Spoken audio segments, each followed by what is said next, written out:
बड़ी खबर आ रही है। पहलगाम में आतंकी हमले के बाद देश भर में इस वक्त गुस्सा फूट रहा है। आज शाम आप जानते हैं सीसीएस की बैठक होनी है। एबीपी न्यूज आपको बताने जा रहा है इस बैठक में किन मुद्दों पर चर्चा हो सकती है और भारत के पास कार्रवाई के लिए क्या क्या विकल्प हैं। गौर से सुनिए आप। पाकिस्तान से राजनयिक रिश्ता तोड़ने पर चर्चा संभव। पाकिस्तानी उच्चायोग के स्टाफ को वापस भेजा जा सकता है। इस्लामाबाद में उच्चायोग भारत का बंद करने पर विचार। दुनिया के सामने पाकिस्तान को बेनकाब करने की तैयारी। पाकिस्तान से सिंधु जल समझौता तोड़ने पर भी विचार संभव है। सिंधु जल समझौता तोड़ने का मतलब यह कि पाकिस्तान अभी तक जो हाथ में कटोरा लेकर दाने दाने को मोहताज था, अब वो बूंद बूंद पानी के लिए भी मोहताज हो सकता है। बड़ी खबर है, सीधे आपको लेकर चलेंगे। हमारे साथ हमारे सहयोगी आशीष सिंह इस वक्त मौजूद हैं और जरा जानते हैं आशीष से क्या तैयारी है पाकिस्तान को सबक सिखाने की, कौन कौन से विकल्प जिस पर विचार हो रहा है, विस्तार से आशीष। देखिए, सीसीएस शाम को मिल रही है तो निश्चित तौर पर मिलिट्री एक्शन क्या लिया जा सकता है उस पर तो विचार होगा ही होगा। थोड़ी देर पहले मेघा कह भी रही थी कि जिस तरह से हमने 2 बार मिलिट्री एक्शन लिया और ये आप मान के चले कि कैरेक्टर इस सरकार का यही है कि अगर आप इस तरह का हमला करेंगे तो उसका मिलिट्री जवाब दिया जाएगा, लेकिन उसके लिए सही वक्त चुना जाएगा। उसके पहले जो तमाम दूसरे विकल्प एक्सप्लोर किए जा रहे हैं, जो मोस्ट लाइकली आज सीसीएस में चर्चा भी होगा, जिसका जिक्र आप कर रही थी, दर्शकों को दिखा रही थी। डिप्लोमेटिक मिशन जो है दोनों एक दूसरे की कंट्री में, संभव है कि ऐसा बड़ा फैसला हो जाए कि जो पाकिस्तान का हाई कमीशन इंडिया में चल रहा है, यहां से या तो सभी स्टाफ को इसको एक तरह से पूरी तरह से बंद कर दिया जाए या ऑलरेडी पहले भी 50% रिड्यूस्ड स्टाफ पर है, इसको फर्दर कम कर दिया जाए। रेसिप्रोकल स्टेप भारत उठाए और भारत अपना भी हाई कमीशन इस्लामाबाद में बंद कर दे या उतने ही नंबर ऑफ स्टाफ को वापस बुला ले। ये बड़ा डिप्लोमेटिक स्टेप लिया जा सकता है। इसके अलावा जो P5 परमानेंट यूनाइटेड नेशन की कंट्रीज हैं, इनको बाकायदा डॉसियर के साथ ब्रीफ किया जाए कि कैसे पाकिस्तान इस हमले में शामिल है। उसकी भी डिटेल्स आई हैं हमारे पास कि किस तरह से जो इंटरसेप्ट्स मिले हैं रोमाना, उसमें ये बात स्टैब्लिश हो रही है कि पाकिस्तान में बैठे हैंडलर्स ने कैसे इसको, पाकिस्तान आर्मी के हैंडलर्स ने इसको, इस आतंकवादी घटना को करने के लिए इनको सपोर्ट किया और उनके द्वारा प्रायोजित ये अटैक था। इसके अलावा डिप्लोमेटिक कोर जो हिंदुस्तान में है, जो यहाँ नई दिल्ली में है, अलग अलग एम्बेसीज के ऑनवॉयज हैं, उनको कॉन्फिडेंस में लिया जाए। पहलगाम आतंकी हमले को लेकर बड़ी जानकारी मिल रही है। हमले वाली जगह पर 7 आतंकवादी मौजूद थे। 4 आतंकवादियों ने हमला किया था। हमले में शामिल आदिल और आसिफ वाघा बॉर्डर से पाकिस्तान आदिल गया था। ये एक नई जानकारी सामने निकल कर आ रही है कि आदिल जो है वो वाघा बॉर्डर से पाकिस्तान गया था। ये बड़ी खबर है, वाघा बॉर्डर से पाकिस्तान गया था आदिल। ये जानकारी जो आ रही है अपने आप में महत्वपूर्ण हो जाती है। कुल 7 आतंकवादी, जिसका जिक्र पहले भी यहां पर आशीष की तरफ से किया गया था, जिनमें से 4 पाकिस्तानी और बाकी जो हैं वो कश्मीरी ही बताए जा रहे हैं। लेकिन महत्वपूर्ण ये कि वाघा बॉर्डर से पाकिस्तान गया था आदिल। सीधे जरा नीरज राजपूत का रुख करते हैं। नीरज, क्या जानकारी? देखिए रोमाना, ये जो शख्स है जिसकी सीसीटीवी फुटेज है, ये आदिल है। ये आदिल गुरु के नाम से जाना जाता है और इसके बारे में कहा गया था कि ये वाघा बॉर्डर के जरिए जो पाकिस्तान गया था। हालांकि किस कारण से गया था इसने ये बताया था, लेकिन ऐसा लगता नहीं था। लेकिन अब ये जानकारी मिल रही कि ये वापस लौटा, यहाँ कश्मीर में लौटा। तो ये ट्रेनिंग करने के बाद या रणनीति कुछ बनाने के लिए, टैक्टिक्स बनाने के लिए, कॉन्स्पिरेसी रचने के लिए ये वापस लौटा है। तो इसको भी माना जा रहा है कि ये भी इस कॉन्स्पिरेसी में शामिल है जो कि पहलगाम में अटैक हुआ है। मतलब ये जो आदिल है ये भारतीय ही है और ये पाकिस्तान गया था और पाकिस्तान जाकर इसने ट्रेनिंग ली। मतलब सीधे रास्ते से ये पाकिस्तान गया, वहां जाकर इसने ट्रेनिंग ली और फिर वापस भारत आया और फिर ये हमला। ये कह रहे हैं आप? हाँ, बिल्कुल सही कहा आपने रोमाना कि ये आदिल जो नाम है जिसका शख्स का, ये अटारी वाघा बॉर्डर जिससे हम लोग जा सकते हैं, पाकिस्तान एंटर करते थे पहले 2018 में, उससे ये गया था और लेकिन उसके बाद से वापस नहीं आया। अब हाल के दिनों में ऐसी खबर आई थी कि ये वापस लौटा है। तो इसकी उस वक्त की ये तस्वीर है। तो ऐसा लगता है कि ये जो है लौटा है और इन सब ने मिलकर, चाहे आसिफ शेख हो, आसिफ फौजी हो, इन सब ने मिलकर, पाकिस्तानी खुफिया एजेंसी के साथ मिलकर, आतंकी संगठनों के साथ मिलकर, लश्कर के साथ ये इतनी बड़ी कॉन्स्पिरेसी रची है। ये सब चेहरे हैं रोमाना, ये एक एक करके सामने आएंगे कि आखिरकार कौन कौन थे इस साजिश में जो इतना बड़ा हमला किया गया। इसमें सिर्फ महज ये 4 या 5 या 6 ये टेररिस्ट नहीं है, इन सब के पीछे पूरी की पूरी एक आतंकियों की ब्रिगेड होगी। पाकिस्तानी आर्मी की खुफिया एजेंसी इसमें शामिल थी। उन सब के चेहरे एक एक करके सामने आएंगे और एबीपी न्यूज़ लगातार आपको बताता रहेगा कि आखिरकार कौन कौन से चेहरे हैं जिनको बेनकाब करना है, जिनको न्यूट्रलाइज करना है, किसी भी तरीके से करे, सेना करे, चाहे पुलिस करे, चाहे सीआरपीएफ करे, इनको एक एक करके ढूंढ के निकालना है इनके बिलों से जहां ये छिपे हुए हैं। और इनको जो इंसाफ की बात की जा रही है, जो लोग मारे गए हैं, 26 लोग मारे गए हैं, घायल हुए हैं, देश पर इतना बड़ा हमला हुआ है, उसका इंसाफ इन सबको न्यूट्रलाइज करने के बाद ही मिल पाएगा।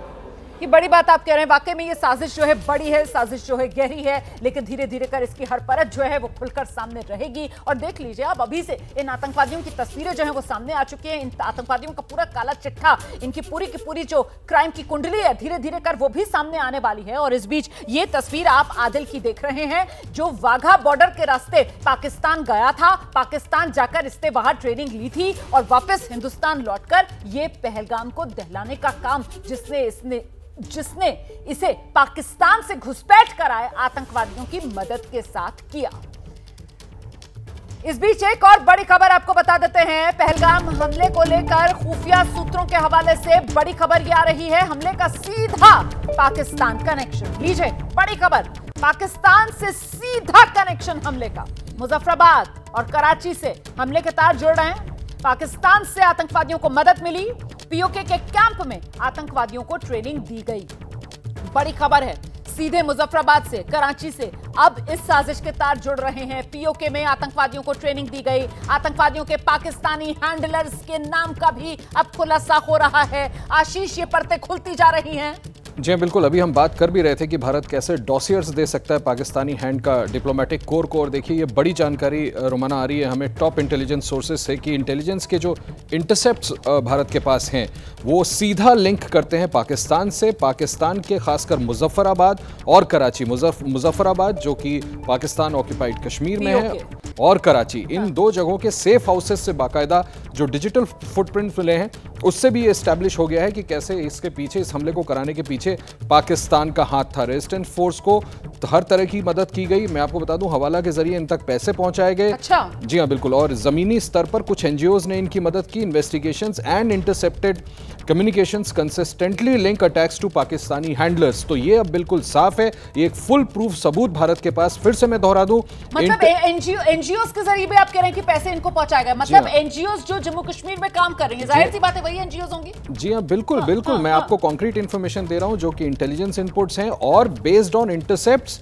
And digital footprints. इसमें से ये ऐसे सबूत मिल गया है भारत को इस हमले के बाद कि मुझे लगता है पाकिस्तान के लिए नकारना बड़ा मुश्किल होगा। और जो इत्तफाकन अभी 1-2 मिनट पहले हम आप डिप्लोमेटिक स्टेप्स की बात कर रहे थे, उसके लिए तो और भारत का केस मजबूत बनता है। उसी के लिए तो आधार बनेगा ना आशीष, जिस बात का आप जिक्र कर रहे थे, वो P5 देशों के सामने अगर पाकिस्तान को बेनकाब करना है तो उसके लिए कुछ कॉन्क्रीट एविडेंस की अगर जरूरत है, तो फिर ये तमाम जो एविडेंसेस जिनका आप जिक्र कर रहे हैं यहाँ पर, और ऐसे में पाकिस्तान की मुश्किल अब इस लिहाज से भी बढ़ेगी कि पाकिस्तान तो कंगला है, पाकिस्तान के पास तो कुछ है नहीं, पाकिस्तान के हाथ में तो कटोरा है, पाकिस्तान तो पूरी तरीके से जो दुनिया से उसको एड मिलती है उस पर निर्भर है। और ऐसे में वो FATF जिसकी लिस्ट से पाकिस्तान बड़ी मुश्किल से बाहर निकला था, ग्रे लिस्ट से, अब पाकिस्तान पर, हिंदुस्तान में जो उसने कायराना हरकत की है, इसका बदला पूरी दुनिया गिन गिन कर लेगी। ये भारत की तैयारी होगी आशीष। जी हाँ बिल्कुल, जैसा मैं आपसे कह रहा था कि P5 कंट्रीज को ब्रीफ करना या डिप्लोमेटिक कोर को यहाँ पर ब्रीफ करना, और साथ ही मैं आपको बता दूं, मेरी बात बीच में रह गई, ये भी एक ऑप्शन एक्सप्लोर किया जा रहा है रोमाना कि इन डिप्लोमेटिक कोर जितने भी ऑनवॉयज और एम्बेसडर्स, हाई कमिश्नर्स हैं, इनको वहां स्पॉट पे ले जाया जाए और जो रिलेटिव्स हैं जिनके लोग मारे गए उनसे मिलवाया जाए, वो बताएं कि कैसे चुन चुन के मारा हमारा धर्म पूछ करके। प्रधानमंत्री नरेंद्र मोदी का कानपुर दौरा रद्द हुआ है। पहलगाम आतंकी हमले के चलते ये दौरा रद्द किया गया है। दरअसल प्रधानमंत्री नरेंद्र मोदी कल उत्तर प्रदेश के कानपुर जाने वाले थे, लेकिन फिलहाल प्रधानमंत्री नरेंद्र मोदी का कल का कानपुर दौरा रद्द हो गया है। सीधे आपको लेकर चलेंगे, हमारी सहयोगी मेघा इस वक्त मौजूद है और डिटेल्स के साथ। मेघा आई है प्रधानमंत्री जी के ऑफिस से और मैं पढ़ देती हूँ आपको ये क्या कह रहे हैं। Prime minister Narendra Modi was scheduled to visit Kanpur on 24th of April to inaugurate and lay the foundation stone for development projects over worth 20,000 crore। तो ये बड़ा एक उनका दौरा था, 20,000, हाँ वो करने वाले थे कल। लेकिन उसके आगे जो चीज़ लिखी हुई है वो इम्पोर्टेंट है। वो ये प्रेस रिलीज कहती है कि however in the light of the recent terror attack that claimed a number of lives including that of Shubham, a courageous young son of Kanpur, and keeping in mind the somber mood and sentiment of the people, the event has been cancelled। तो क्योंकि ये आतंकी हमला हुआ है और इन्होंने अब रेफर किया है एक शुभम को, ये यंग इंसान जिन्होंने अपनी जान खोई है कल इस हमले में, वो कानपुर के ही रहने वाले थे।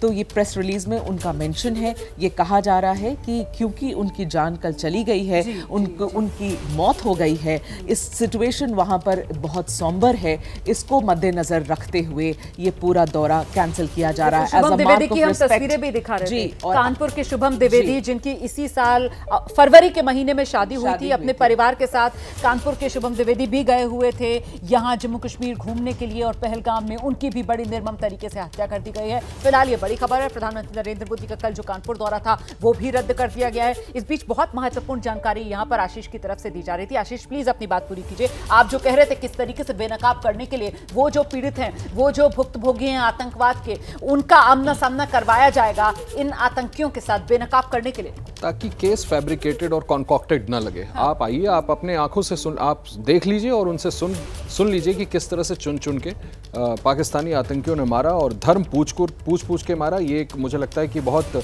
बड़ा एविडेंस होगा जो विश्व पटल के सामने रखने के बारे में इसको कंसिडर किया जा रहा है। इंडस वाटर ट्रीटी की आप बात कर रही थी, बिल्कुल ठीक कह रही है रुमाना। इंडस वाटर ट्रीटी को फिलहाल सस्पेंड किया जा सकता है।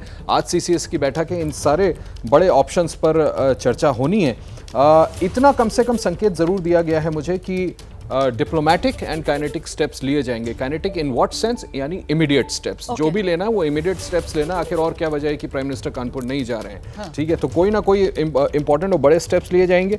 लेकिन जहां तक मिलिट्री स्टेप की बात है, मिलिट्री कार्रवाई की बात है, उसके लिए मुझे लगता है कि सोच समझ करके सही समय पर वो मिलिट्री एक्शन लिया जाएगा। हाँ। बड़ी बात मैं आपको एक और बता दूं, भारत सरकार इसको बिल्कुल पूरी स्पष्ट मानती है कि इस हमले के पीछे पाकिस्तानी सेना इन्वॉल्व है। हाँ। आसिम मुनीर के बयान को अलग से नहीं देखा जा रहा है। बिल्कुल इसको भारत सरकार का आरोप भी आप कह सकती हैं। टॉप सोर्सेज एक तरीके से जानकारी दे रहे हैं कि भारत सरकार का नजरिया बिल्कुल साफ है कि जो पहलगाम में हुआ है उसके पीछे सीधे सीधे पाकिस्तानी सेना है। आशीष जी हाँ, बिल्कुल पाकिस्तानी सेना है। और प्रोवोकेटिव स्टेटमेंट जो पाकिस्तान आर्मी चीफ ने अब से कुछ दिनों पहले दिया था, इसके पीछे की वजह ये सिर्फ यही है। हाँ। पाकिस्तान सेना ने पूरे ऑर्केस्ट्रेटेड तरीके से सोच समझ करके एलईटी और टीआरएफ के साथ मिलकर के इस हमले को करवाया। बिल्कुल, देखिए लगातार एबीपी न्यूज पर हम आपको उस बयान के बारे में बता रहे हैं। उस बयान को लेकर चाहे मैं हूं, आशीष है, हमारे साथ मेघा यहां पर है, नीरज राजपूत है, अंकित गुप्ता है, आसिफ कुरैशी हैं, लगातार हर अपडेट हम आप तक पहुंचा रहे हैं और हम आपको क्रोनोलॉजी समझाने की कोशिश कर रहे हैं, जिसपे बेहद महत्वपूर्ण हो जाता है 16 अप्रैल 2024 पाकिस्तान के सेना प्रमुख जनरल आसिम मुनीर का वो बयान, जिसको लेकर अभी कुछ देर पहले आपने सुना था ना, नीरज राजपूत ने कहा था रुमाना इसको जनरल मुनीर नहीं, इसको मौलाना मुनीर की तरफ से दी गई तकरीर का वो, क्योंकि उस जनरल मुनीर, मौलाना मुनीर ने सिर्फ और सिर्फ धर्म के नाम पर लोगों को भड़काने का काम किया था, कश्मीर को लेकर भावनाएं भड़काने का काम किया था, हिंदुस्तान के खिलाफ जहर उगलने का काम किया था, हिंदुस्तान के खिलाफ आग वाली जबान बोली थी और साथ ही कश्मीर को शहरक पाकिस्तान की बताते हुए वो दो राष्ट्र की जो थियरी है पाकिस्तान की, धर्म के आधार पर जहर वाली, उसी को आगे बढ़ाने का काम किया था। और अब हमारे सहयोगी आशीष जो यहां स्टूडियो में मौजूद हैं, उनको टॉप सोर्सेस की तरफ से सरकार से यह संकेत मिल रहा है कि सरकार भी इस बात को समझ रही है कि जो जम्मू कश्मीर के पहलगाम में हुआ है वो सीधे सीधे पाकिस्तानी सेना की शह पर हुआ है। पाकिस्तान अपनी सेना की करतूत है वो, और पाकिस्तानी सेना ने ये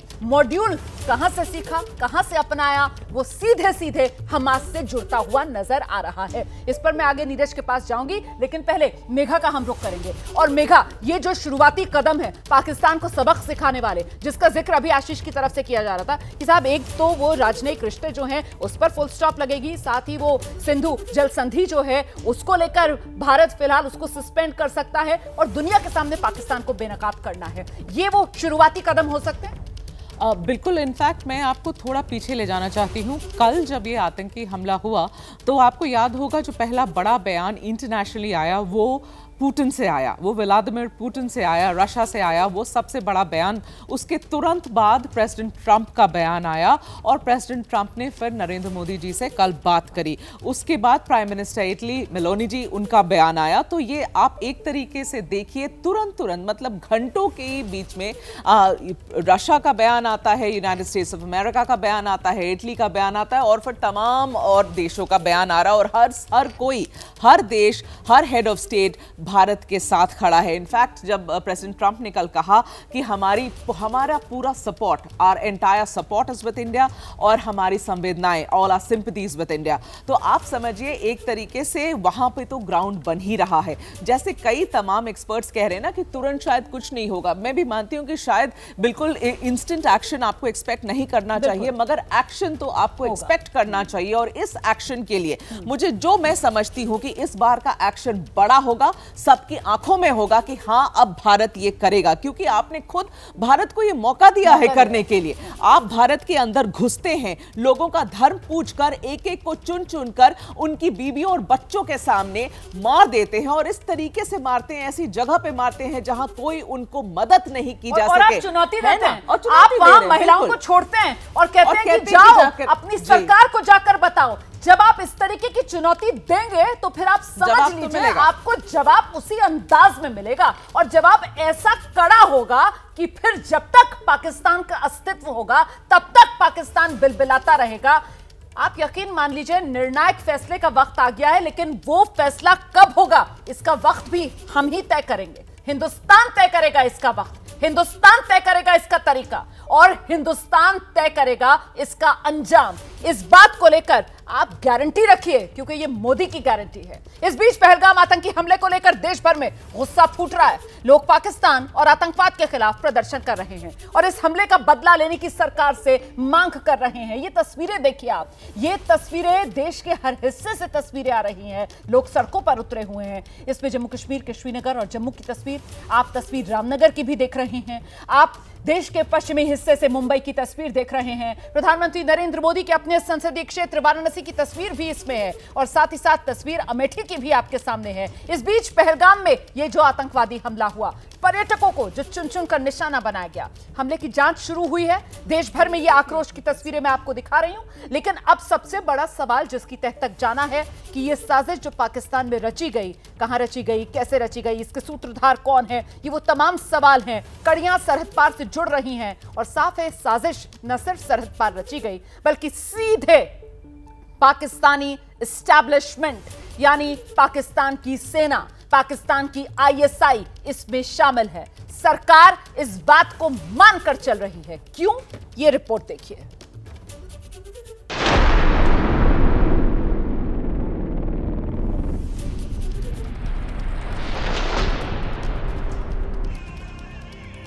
पांच फरवरी 2025 पीओके के रावलकोट में जुटे लश्कर और हमास के आतंकी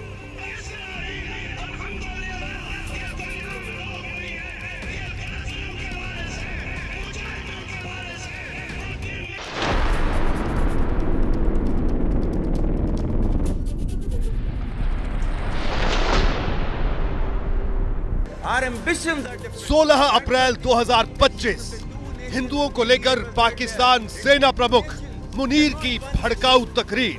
पाकिस्तान की कहानी अपने बच्चों को जो है आपने जरूर सुनानी है, ताकि वो पाकिस्तान की कहानी न भूलें। Well, our forefathers they thought that we are different from the Hindus in every possible aspect of life. Our religion is different, our customs are different, our traditions are different.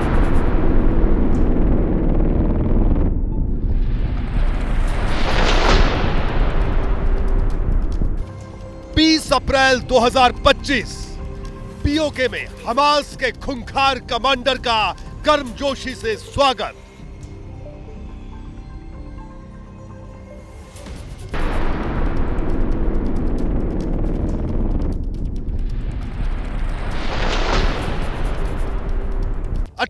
April 2025 PoK के रावलकोट में लश्कर commander Saifullah का कश्मीर को बर्बाद करने का ऐलान। मकबूजा कश्मीर के अंदर 35 से 370 को खत्म किया। आप मुझे बताइए क्यों खत्म किया था, किस लिए खत्म किया था? डेमोग्राफिक चेंज के लिए, मुस्लिम शनाख्त को मिटाने के लिए, मुस्लिम अक्सरियत को अकलियत के अंदर बदलने के लिए एड़ी चोटी का जोर लगाया। आपने टंकों के जरिए, तोपों के जरिए, मिसाइलों के जरिए, हेलीकॉप्टरों के जरिए, ड्रोन के जरिए, अल्लाह की कसम 10 लाख फौज के जरिए बहुत जोर लगाया कि श्रीनगर में जो गाजियों शहीदों का इलाका है, पुलवामा पुंछ राजौरी के अंदर राम सलाम कहने वालों को बात करूंगा, डेमोक्रेटिक चेंज लाऊंगा। जरा इस बात पर गौर करें, उसने किया इसलिए था। सरहद पार से कुछ इसी तरह दहशत की साजिश रची गई। घाटी में आतंक के खिलाफ भारत के एक्शन से बौखलाए पाकिस्तान ने पूरी प्लानिंग कर सैलानियों पर गोलियां बरसाई और इसमें आतंकी संगठनों को पाकिस्तान की सेना और आईएसआई का पूरा साथ मिला।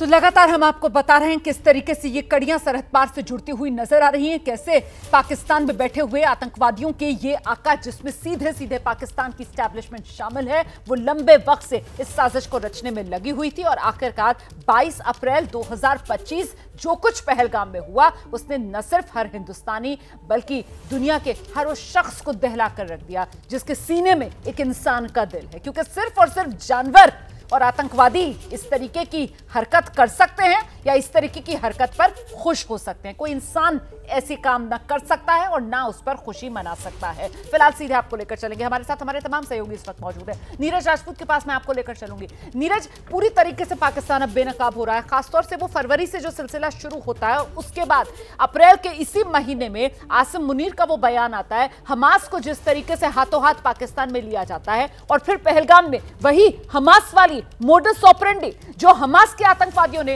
इजराइल पर लागू की थी, उसी के तहत यहां भारत में आतंकवादियों ने हमारे निर्दोष नागरिकों की हत्या की। नीरज,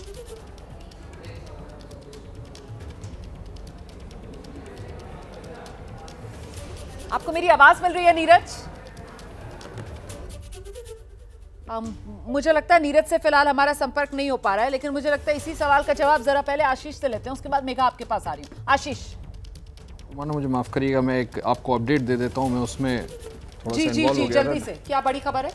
देखिए, इस बात की पॉसिबिलिटी है, गुंजाइश है कि ये जो टेररिस्ट थे ये ट्रैक डाउन करके आए थे और शायद ये वापस चले गए हों, शायद अभी वहाँ छुपे नहीं बैठे हों।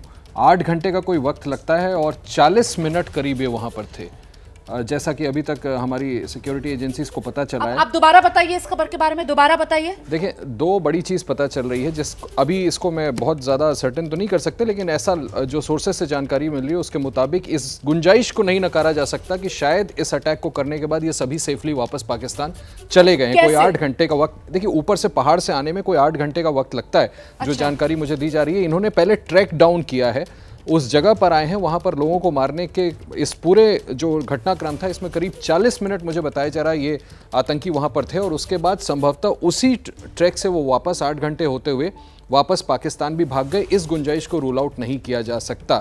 ये 2 बड़ी जानकारी अभी मिल रही है, हालांकि इसकी आधिकारिक पुष्टि लेकिन जो जानकारियां सामने निकल कर आ रही थी, क्या नीरज हमारे साथ हैं? क्या नीरज मुझे सुन पा रहे हैं? बिल्कुल बिल्कुल नीरज, मैं ये जानना चाहती हूँ, यहाँ पर आशीष की तरफ से बहुत बड़ी एक तरीके से जानकारी जो सूत्रों के हवाले से सामने आ रही है, इस बात की आशंका जताई जा रही है कि साहब 8 घंटे का ट्रैक करके पहाड़ से ये आतंकवादी नीचे आते हैं और फिर इस बात की गुंजाइश को नकारा नहीं जा सकता है कि उसके बाद इतने ही वक्त में ये आतंकवादी 40 मिनट तक बर्बरता पहलगाम में फैलाने के बाद वापस सीमा पार। लेकिन इसकी गुंजाइश कितनी है? क्योंकि अभी तक तो ये कहा जा रहा था कि साहब यहां इस वैली के इर्द गिर्द जो पहाड़ है उससे बच निकलने के 2 ही रास्ते हैं। एक तो वो कोकरनाग की तरफ वाला रास्ता जो डोडा की तरफ जाता है, दूसरा रास्ता जो है वो कहीं ना कहीं सोनमर्ग से होता हुआ जोजिला की तरफ जाने वाला रास्ता। तो फिर ये 8 घंटे दोबारा से पहाड़ पर चढ़कर कैसे सीमा पार कर गए? नीरज, बिल्कुल रोमाना, क्योंकि मैं भी इस ट्रैक पर जा चुका हूँ, अमरनाथ यात्रा पर भी जा चुका हूँ, पहलगाम भी और कोकरनाग भी।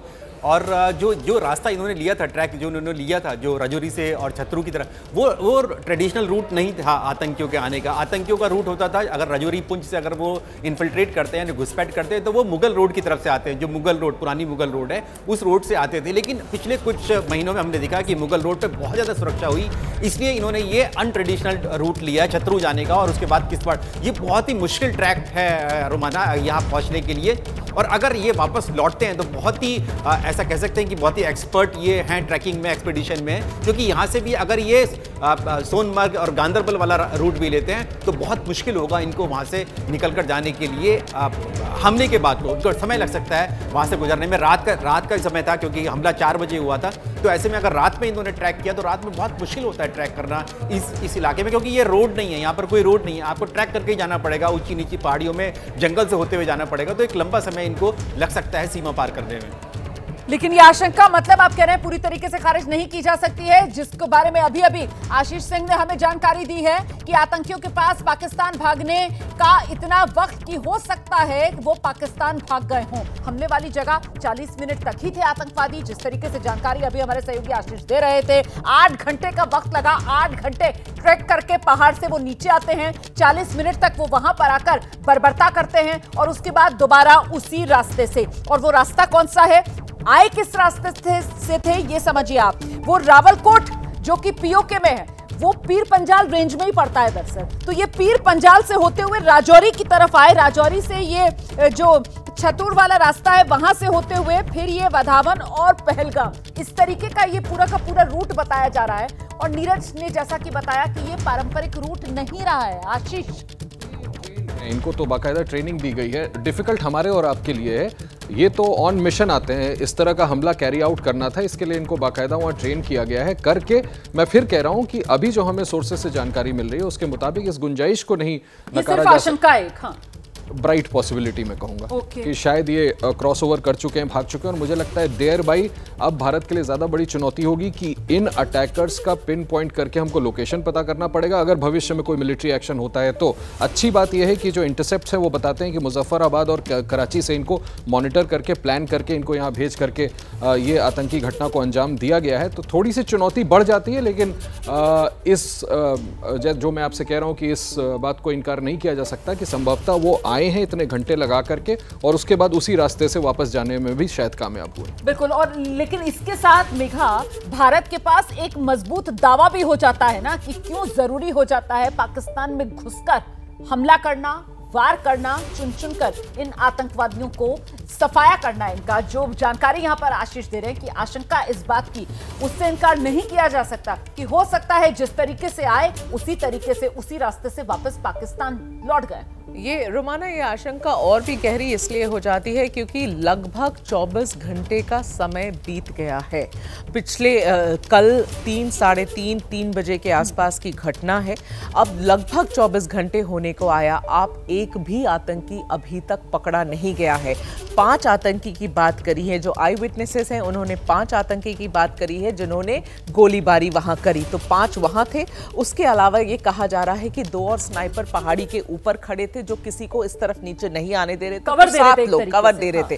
7 लोगों की बात है, 7 में से एक भी नहीं पकड़ा गया। तो जो आशीष कह रहे हैं कि शायद वो वापस ट्रैक करके चले गए, और ये सब बिल्कुल ट्रेंड जिहादी हैं, इनके लिए रात में ट्रैक करना बहुत आसान सी बात है। अगर उन्हें वो रूट पता है तो वो कई बार ये काम कर चुके होंगे। और आप देखिए ना, वो सारे शक्ल से भी लग रहा है कि उसी रीजन के रहने वाले, मतलब वो कश्मीर के ही रहने वाले, तो बचपन से मतलब वो उन रास्तों पर उबड़ खाबड़ रास्तों पर चलने की बात जो आशीष कह रहे हैं कि इनके हैंडलर्स जो इंटरसेप्शन है वो मुजफ्फराबाद और रावलपिंडी और लाहौर या जो भी पाकिस्तान के अन्य बड़े शहरों से भी, कराची से भी जो इंटरसेप्शंस है, वो इंटरसेप्शंस अब हमारे लिए बहुत इंपॉर्टेंट हो जाएगा। इस बात को एस्टैब्लिश करना कि ये सिर्फ अपने आप से एक टेरर आउटफिट खुद से डिसाइड कर कर ये इतनी बड़ी टेरर अटैक नहीं माउंट कर रहा था इंडिया पर। इनकी ये सारी रची गई थी शायद लाहौर में, शायद कराची में, है ना, थ्रू एस्टैब्लिशमेंट। जो हम कह रहे हैं सुबह से कि भाई आपको इससे ऊपर बढ़कर अब देखना पड़ेगा, पाकिस्तान आर्मी चीफ की तरफ देखना पड़ेगा, आईएसआई की डायरेक्टर जनरल की तरफ देखना पड़ेगा, आसिम मुनीर, आसिम मलिक की तरफ देखना पड़ेगा। क्या कहानी उन लोगों ने रची है? तो क्या भारत अब उस स्तर पर जाकर बात करेगा या सिर्फ एक टेरर आउटफिट जो अपने आप को दी रेजिस्टेंस फ्रंट कह रहे हैं, बस उनके पीछे लगना है? मुझे नहीं लगता है कि भारत की अब रणनीति सिर्फ टेरर आउटफिट पर होगी या लश्कर ए तैयबा पर होगी। ये ऊपर उठकर अब Pakistan state, the government of Pakistan तक जाएगी और ये इंटरसेप्ट्स अब बहुत काम आएंगे। बिल्कुल। और इसीलिए तो जो भारत सरकार की तैयारी है और वो जो शुरुआती सबक सिखाने के लिए पाकिस्तान के खिलाफ कदम लिए जा सकते हैं, जिसको लेकर जानकारियां मिल रही हैं, वो यही कि राजनयिक संबंध जितने भी पाकिस्तान के साथ हैं उन सब पर फौरन फुल स्टॉप लगानी, उन सब पर फौरन विराम लगाना, और साथ ही साथ जो सिंधु जल संधि है उसको भी कहीं ना कहीं सस्पेंड किया जा सकता है। इस तरीके के कदम भारत सरकार की तरफ से लिए जा सकते हैं। G5 जो देश हैं उनके सामने पाकिस्तान को बेनकाब किया जा सकता है। इस बीच ये ग्राउंड की तस्वीरें आ रही हैं जहां पर स्थानीय लोग जो हैं वो सड़क पर उतरे हुए हैं, प्रदर्शन कर रहे हैं। हम आपको सीधे लेकर चलेंगे पहलगाम। हमारे सहयोगी आसिफ कुरैशी पहलगाम में जहां आतंकी हमला हुआ वहां लगातार सुरक्षा बल जो है वो सर्च ऑपरेशन चला रहे हैं। पहलगाम के जंगलों में सुरक्षा बल आतंकवादियों की तलाश कर रहे हैं। दिखाते हैं आपको एबीपी न्यूज संवाददाता आसिफ कुरैशी की ग्राउंड रिपोर्ट। यहाँ पे फंसे हुए पर्यटक और अन्य लोग थे वो भाग निकले थे। किस तरीके का हाल यहाँ पे रहा होगा वो आपको यहाँ देख सकते हैं। यहाँ नीचे जो देखे तो जो लोग इस कीचड़ से भागे थे वो अपने जूते तक यहीं पे छोड़ गए, क्योंकि भागते भागते वो लोग ऐसे इस कीचड़ में फंसे, ऐसे इस दलदल में फंसे कि भागते समय उनको ये समझ नहीं आ रहा था कि कहाँ जाए, क्योंकि जिस जगह पे ये घटना घटी वो यहाँ से महज 15 से 20 मीटर की दूरी पर हैं। और यहाँ से जब हमलावर जब चले गए तो लोगों के भागने का सिलसिला शुरू हुआ। तो यहाँ पे इस कीचड़ के बीच में से इस पहाड़ी ढलान से वो नीचे की तरफ भागे थे, लेकिन कीचड़ इतनी ज़्यादा थी, पिछले 3-4 दिनों में जो बारिश हुई थी उसके कारण कीचड़ बनी थी, इसमें लोग फंस गए तो उनके जूते यहीं पे रह गए। इतना मौका नहीं था कि वो जूते निकाल के भागे, तो नतीजा ये हुआ कि जो उनके जूते वगैरह हैं वो यहीं पे रह गए और जो लोग हैं यहाँ से अपनी जान जो है बचाते हुए निकल गए। इस समय भी हम यहाँ पे आपको दिखा सकते हैं कि ये बायसरन घाटी का वो द्वार है जो कल से हम देख रहे हैं और यहाँ से अभी भी सुरक्षा बलों का जो ऑपरेशन है वो जारी है। सुरक्षा बलों की एक टीम टुकड़ी जो है आज सुबह यहाँ पे आरोपी लगा दी गई थी वो निकल रही है। नई टुकड़ी यहाँ पे जो है उनकी रिप्लेस करने के लिए आएगी और जो ऑपरेशन यहाँ पे चल रहा है उन 4 से 5 हमलावरों को ढूंढने के लिए जिन्होंने इस नरसंहार को अंजाम दिया था वो अभी भी जारी है। पहाड़ी इलाका होने के कारण यहाँ पे अभी भी जो है मौसम जो है लगातार ख़राब होता जा रहा है।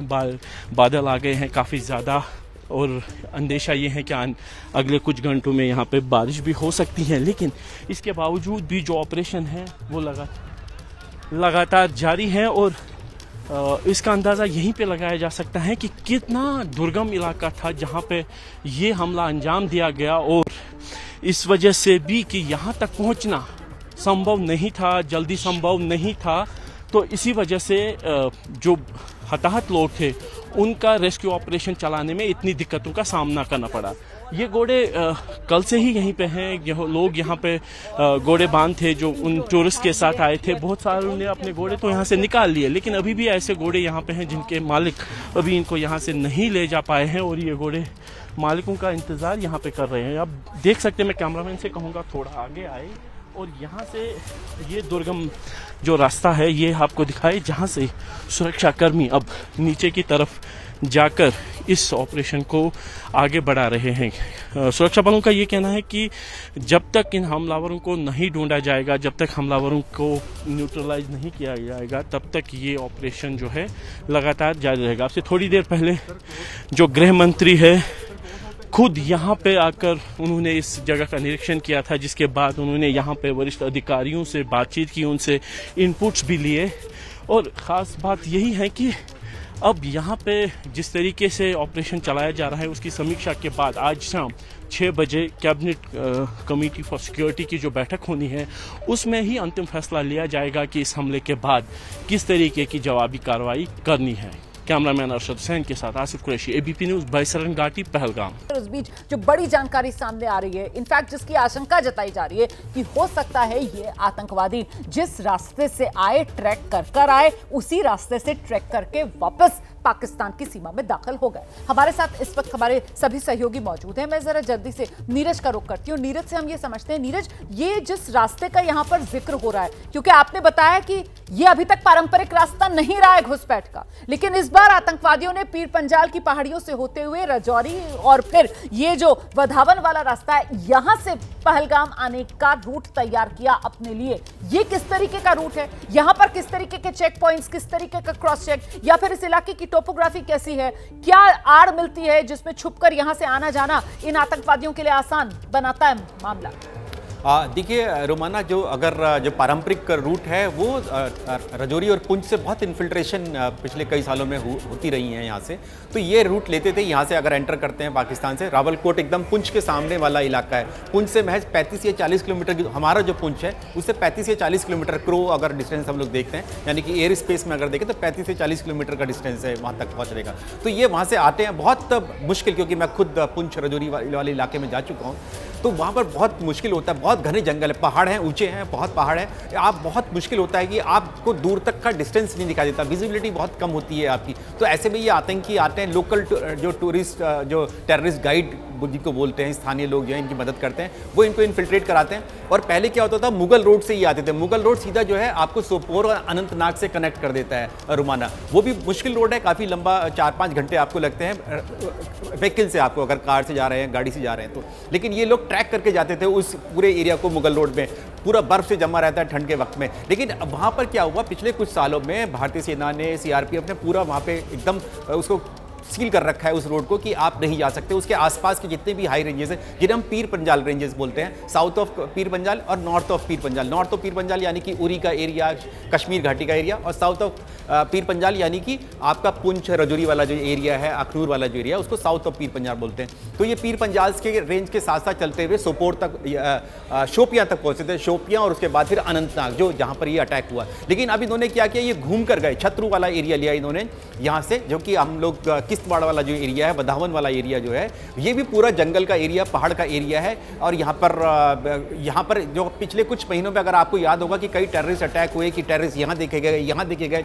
हो सकता है कि ये वही टेररिस्ट हो जिनको देखा गया और इनका आमना सामना जरूर हुआ होगा, सुरक्षा बलों के साथ हुआ। फिर इन्होंने जो ट्रैक लिया, इन्होंने ये फिर वहाँ से छतरू से जो है ये चले गए पहलगाम की तरफ। ये वाला जो रूट है, यहाँ पर आपका कनेक्टिविटी बिल्कुल बंद है, यहाँ पर बहुत मुश्किल होता है ये ट्रैक। अगर एक्सपीडिशन करके अगर ये लोग गए हैं, वहाँ से गए हैं, तो वहाँ पे जाते नहीं है वहाँ पे, तो ये वहाँ से गए हैं और उसके बाद फिर इन्होंने अटैक किया। अब ये अगर वापस जाते हैं इसी रूट से तो बहुत लंबा रास्ता पड़ सकता है, इनके लिए बहुत दूर पड़ेगा ये रास्ता अगर ट्रैक करके जाएंगे तो। लेकिन अगर ये गांदरबल की तरफ चले जाते हैं, सोनमर्ग की वाला जो रास्ता है, जो कि एक पुराना पारंपरिक जो इन्फिल्ट्रेशन का रूट रहा है, तो वहाँ से आपको करीब पड़ जाता है। और ये पहले माना जाता था कि जितने भी आतंकी आते थे, कश्मीर में आते थे, साउथ कश्मीर में अगर उनको आना होता था तो वो इसी रास्ते से एंटर करते थे, यानी कि सोनमर्ग के रास्ते से या गुरेज के रास्ते से, और फिर उसके बाद ये फिर सीधे पहुंच जाते थे, साउथ कश्मीर में पहुंचते थे। तो ये रास्ता अगर हो सकता है तो ये उन्होंने वापस जाने के लिए लिया होगा। देखिए, इस बीच कश्मीर के अंदर सभी लोग जो हैं वो एकजुटता के साथ इस आतंकवाद के विरोध में आवाज बुलंद कर रहे हैं।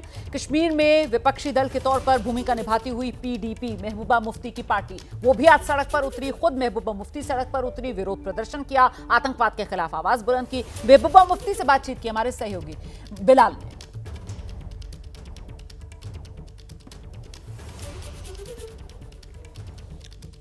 पीडीपी चीफ महबूबा मुफ्ती हमारे साथ बात करने के लिए मौजूद हैं। मैम, पहलगाम में जिस तरीके का आतंकी हमला हुआ, 26 टूरिस्ट जो थे उनको टारगेट किलिंग की गई, नाम पूछ कर कहता है कि सबसे पहले हम इस पे आपका पहला रिएक्शन जानना चाहिए। नहीं, जो पहलगाम में हुआ ये तो इसके लिए हमारे पास अल्फाज नहीं हैं।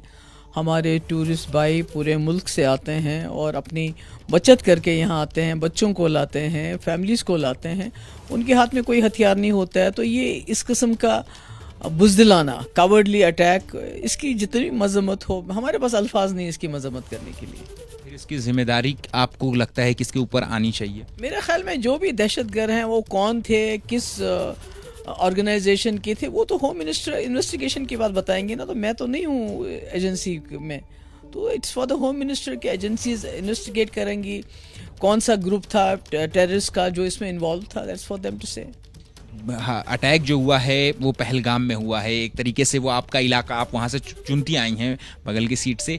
एक क्या हम कह सकते हैं कि आपके आंगन में इस तरीके का अटैक देखने को मिला, सरकार को क्या सलाह देंगे, क्योंकि आप इतनी लंबे समय से राजनीति में? ये तो अटैक पहलगाम की बात नहीं है, मेरी बात नहीं, ये पूरे जम्मू कश्मीर के हमारे कश्मीरियों के ऊपर अटैक हुआ है। ये कोई मामूली बात नहीं है। और आपने खुद देखा हमारे कश्मीरी लोग वहाँ किस तरह जो जख्मियों को अपने कंधों पे लेके अस्पताल लेके जा रहे थे, उनको ब्लड दे रहे थे।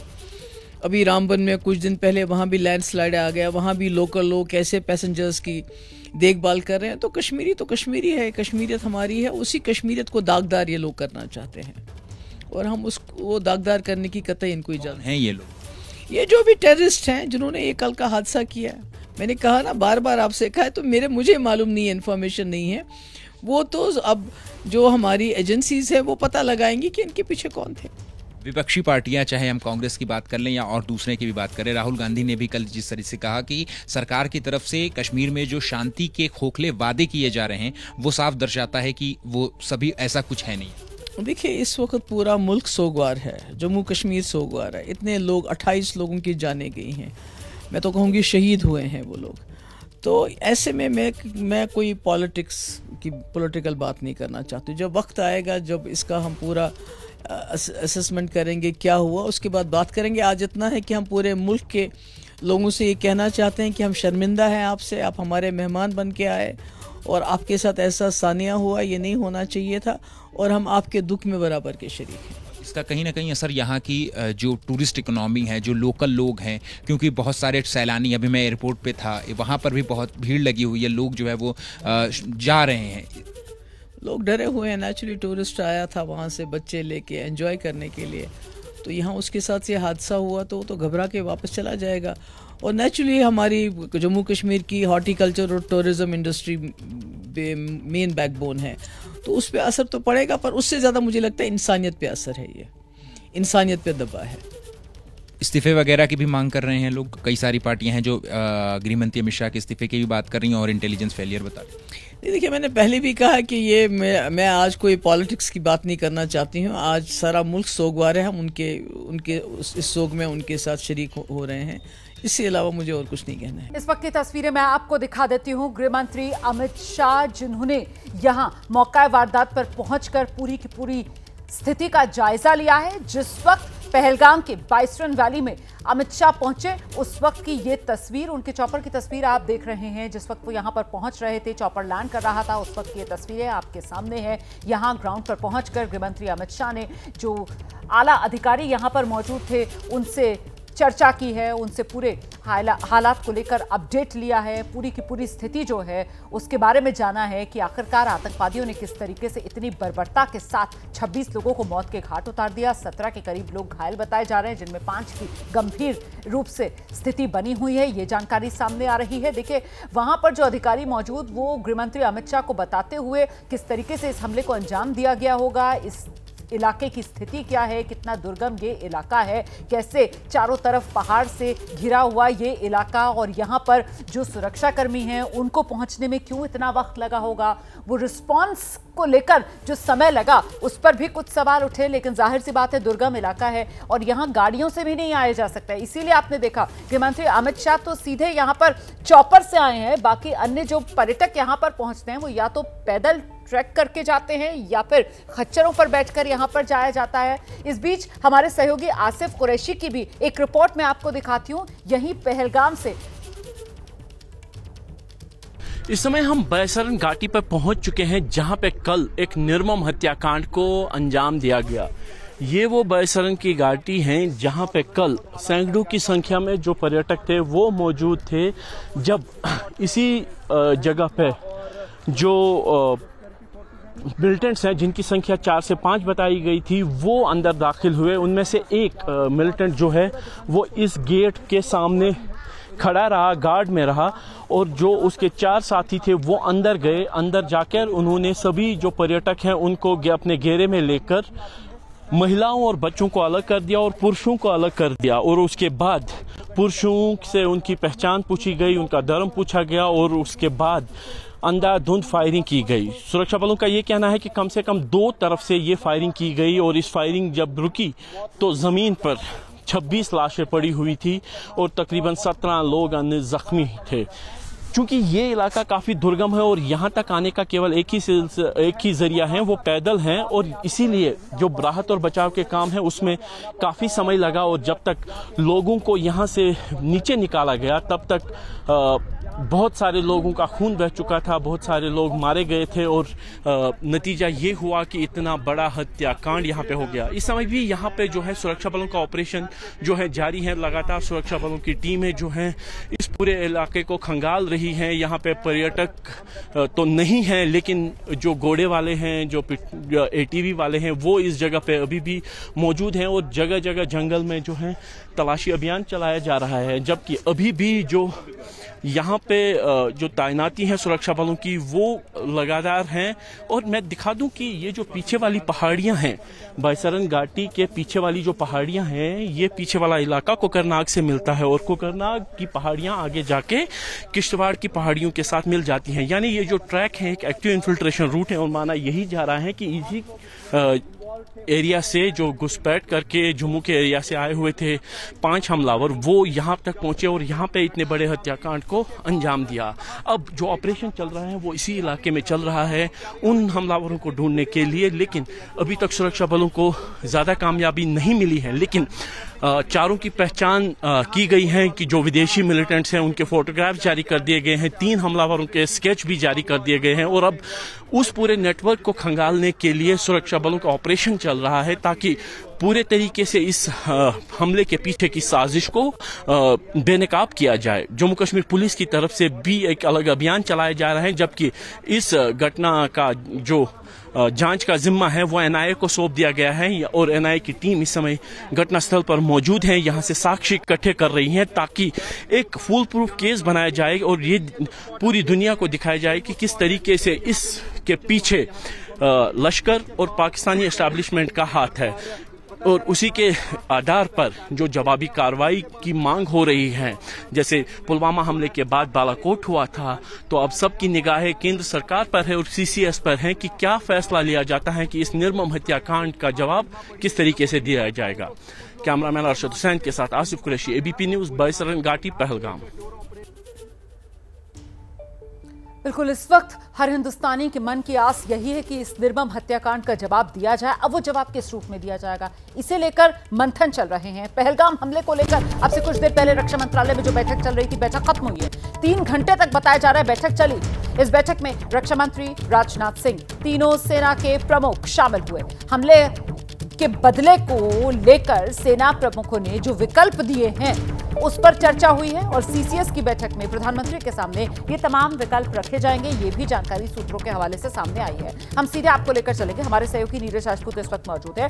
नीरज, जो सैन्य जवाब कह सकते हैं आप दिया जाएगा इस करतूत के लिए पाकिस्तान को, उसी के विकल्प पर यहां पर चर्चा हुई है।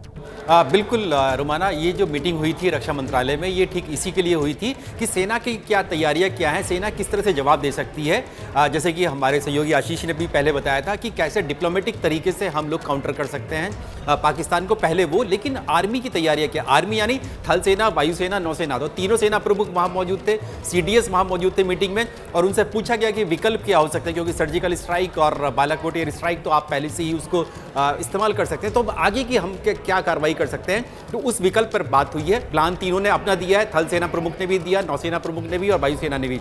अब ये जो प्लान होगा, ये जो विकल्प है, ये CCS में आज शाम को जो मीटिंग होने वाली है प्रधानमंत्री नरेंद्र मोदी के नेतृत्व में, वहां रखा जाएगा और उस पर फिर प्रधानमंत्री मोदी और CCS के जो सदस्य हैं, पॉलिटिकल लीडरशिप जो है, वो इस पर तय करेगी कि आखिरकार हम लोग किस विकल्प पर जा सकते हैं। क्या अभी हम ऑल राउंडली सीधे ही हम लोग सैन्य विकल्प इस्तेमाल कर सकते हैं, या पहले हम अपने डिप्लोमेटिक या जो सिंधु नदी का जो हमारा समझौता है, क्या उस पर जरिए किया जाए, कितना दबाव दिया जा सकता है। और दूसरा ये, क्योंकि देखिए रोमाना, जब पुलवामा हमला हुआ था तब उस वक्त सेना, थल सेना ने प्रमुख ने कहा था कि हम अटैक करेंगे या बदला लेंगे, लेकिन उस वक्त वायुसेना ने कहा कि नहीं, इस बार हमें मौका मिलना चाहिए, हम अपना इस्तेमाल करना चाहते हैं। वायुसेना दिखाना चाहेगी कि वायुसेना भी इस देश के नागरिकों के साथ है और वो दिखाएगी कि हम लोग कैसा बदला लेते हैं। इसीलिए बालाकोट एयर स्ट्राइक की गई थी, लेकिन उसमें फिर तैयारी की बात की गई थी, अगर हमारे फाइटर जेट्स दूसरी सीमा में जाते हैं, LOC पार करके, सीमा पार करके, तो क्या युद्ध जैसी स्थिति बन सकती है, तो उसके लिए थल सेना तैयार है? तो थल सेना ने कहा हम बिल्कुल तैयार हैं। अगर पाकिस्तान की तरफ से अगर ऑल आउट वॉर होगा तो हमारी सेना पूरी तरह से तैयार होगी, घुसकर मारेंगे वहां पर जाके, पाकिस्तानी सेना को मारेंगे जाके। ये बात जो है थल सेना की तरफ से की गई थी।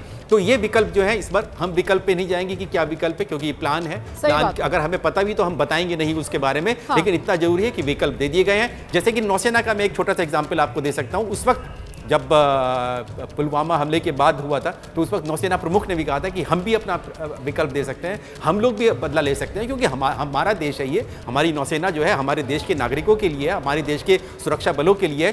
तो उन्होंने कहा था कि आप ब्लॉकेट कर देंगे पाकिस्तान को पूरी तरीके से, यानी कि जो पाकिस्तान की पूरी सप्लाई है, तेल है, ऑयल है, कार्गो है, अरब सागर से जो आता है पूरा ब्लॉकेट कर दिया जाएगा। तो ये विकल्प होते हैं। इस बार के जो विकल्प है वो हम बताएंगे नहीं, वो सीसीएस के सामने रखे जाएंगे, जिस पर तय किया जाएगा कि आखिरकार किस तरह से बदला लिया जाएगा सुरक्षा से जुड़ा हुआ देश की मामला है। इसी वजह से जो खबरें हैं वो भी पूरी जिम्मेदारी के साथ आपका चैनल एबीपी न्यूज आप तक पहुंचाएगा। सनसनी फैलाना हमारा मकसद नहीं है, सिर्फ और सिर्फ आप तक जानकारी पहुंचाना, और वो भी पूरी जिम्मेदारी के साथ। यही काम हम कर रहे हैं। फिलहाल बड़ा अपडेट हम आपको इतना ही दे सकते हैं कि रक्षा मंत्रालय में जो बैठक चल रही थी वो बैठक खत्म हो गई है, और सेना की तरफ से अपने विकल्प पाकिस्तान को मुंह तोड़ जवाब देने के लिए क्या हो सकते हैं, इस पर मंथन कर लिया गया है। और शाम में 6 बजे जब सीसीएस की बैठक होगी, तो आप जानते हैं सीसीएस की बैठक में रक्षा मंत्री भी मौजूद होंगे, सेना सचिव भी मौजूद होंगे जो डिफेंस सेक्रेटरी होते हैं, और जो रक्षा मंत्रालय उसकी तरफ से अपनी तैयारी या अपना जवाब वो तैयार होगा सीसीएस की बैठक में रखने के लिए।